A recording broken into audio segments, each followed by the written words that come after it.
ഈശോ മിശിഹായിക്ക് സ്തുതിയായിരിക്കട്ടെ. ഇന്ന് ജന്മദിനം ഓർക്കുന്നവരെയും വിവാഹ വാർഷികം അനുസ്മരിക്കുന്നവരെയും പൗരോഹിത്യത്തിന്റെ ജൂബിലിയൊക്കെ ഓർക്കുന്ന എല്ലാവരും അഭിനന്ദിക്കുന്നു. ഒരു ചെറിയ ചിന്തയാണ്.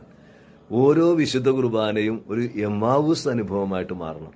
അപ്പോസ്തല പ്രവർത്തനം 1:4 ഈശോ അവസാനം പറഞ്ഞ വചനം, പിതാവിന്റെ വാഗ്ദാനത്തിനായി കാത്തിരിക്കും, ജെറൂസലേം വിട്ടുപോകരുത്, പ്രതീക്ഷ വിട്ടുപോകരുത്, നിരാശയിലേക്ക് പോകരുത്. പക്ഷേ ലൂക്ക 24:13-35 വായിച്ചാൽ രണ്ടുപേര് പ്രത്യാശയും നിരാശയിലേക്ക് പോകുമ്പോൾ ഈശോ കടന്നു വന്ന് ചോദിക്കണേ, എന്താ നിങ്ങളുടെ പ്രശ്നം? ലൂക്കാ സുവിശേഷൻ ഡോക്ടറായതുകൊണ്ട് കണ്ണുകൾ മൂടപ്പെട്ടിരുന്നു, മുഖം മ്ലാനമായിരുന്നുവെന്ന് എഴുതി വെച്ചിട്ടുണ്ട്. ഒരാൾ ചൂടാകുകയും ചെയ്തു, ക്ലയോഫാസാണ്. നീ മാത്രമായിരിക്കും ഒന്നും അറിയാത്ത അപരിചിതൻ. 3 ഇടങ്ങളിൽ ഭൂതമെന്നും തോട്ടക്കാരനെന്നും അപരിചിതനെന്നും പറയുന്നതും ശ്രദ്ധേയമാണ്. പലപ്പോഴൊക്കെ നമുക്ക് സംഭവിക്കാവുന്ന ഒരു കാര്യമാണ്. കർത്താവ് എത്ര സമീപസ്ഥനാണെങ്കിലും ഭൂതമായിട്ടും അപരിചിതനായിട്ടും തോട്ടക്കാരനായിട്ട് തോന്നും. പക്ഷെ ഈശോ ഒന്നും അറിയാത്ത, ഈശോ അഭിനയിക്കുന്ന ആളാണല്ലോ. കടലിൽ പ്രക്ഷുബ്ധമാകുമ്പോഴും തലേണ അയച്ചു കിടക്കുന്നു. ഈശോ മുന്നോട്ട് പോകുന്നതായിട്ട് ഭാവിക്കുന്നു. ഈശോ അങ്ങനെ നല്ല അഭിനയിക്കാൻ പറ്റിയ ഈശോയാണ്. ഒന്നും അറിയാത്തവനെ പോലെ ഈശോ ചോദിച്ചു എന്താണോ, നല്ല കൗൺസിലിംഗ് നടത്തി. ഇതാണ് കൗൺസിലിംഗ് ഈസ് ലിസണിങ്.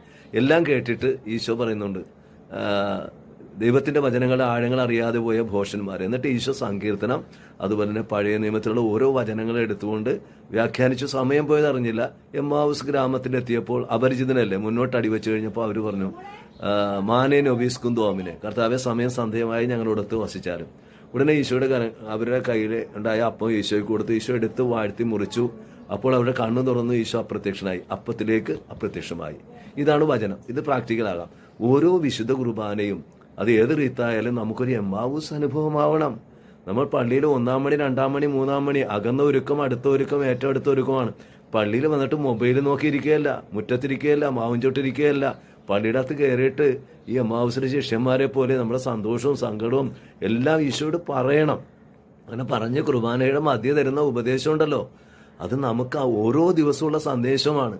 അത് കേട്ടിട്ട് യോഗ്യതയിലൂടെ കുർബാന സ്വീകരിച്ചു കഴിഞ്ഞാൽ നമ്മുടെ ഹൃദയം പ്രോജ്വലിക്കും. ആ പ്രോജ്വലനം ഇല്ലാതെ വരുന്നതാണ് നമ്മുടെ കുടുംബത്തിലെ പ്രശ്നം.